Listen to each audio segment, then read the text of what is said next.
I don't think creative blocks are all that bad. Like, obviously, you don't want them. Like, the goal is always to be, highly productive, and you're just at your creative best. It's just that the when you're feeling some kind of creative block, right, like writer's block or artist block or any of those things where you just feel like you are cemented into the ground underneath you, I don't really see it as that big of a problem because you always come out of it like a rocket ship on the other side, assuming you just stay the course, right? The thing you have to do when you're in those lulls is just stay consistent, right? Keep with the process. Even when you suck, even when you're terrible, even when things are not clicking, that's okay because what you're doing is you're putting in the reps that are going to pay off. And then when it pays off. And so for me, it's like I actually get excited with the creative blocks these days because I know I'm going to come out stronger on the other side. Um, but that doesn't mean I enjoy it. That doesn't mean I'm excited about it.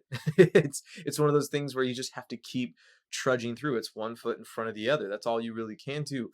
So, when it comes to getting out of those things, for me, I think the only real technique to get out of a creative block is consistency. It's to keep putting in your reps, right? Like people talk about writer's block, for instance, all the time, and it's like, well, how do you get out of writer's block? You keep writing even when what you're writing is terrible. Like when it's absolutely awful and you don't want any other human being to ever lay eyes on it, it doesn't matter. You still do it. That's how you get out of it because eventually these things do click. So I'm not saying enjoy it. I'm not saying be happy about it. I'm just saying you got to keep with it. So all these techniques to get out of writer's block, I mean, they can work for you, right? There's all sorts of techniques that you can find out there, but I think the only one that really truly matters for everyone is to stay consistent with things, is to keep doing it. Right, just to keep with the process because that is how you see success.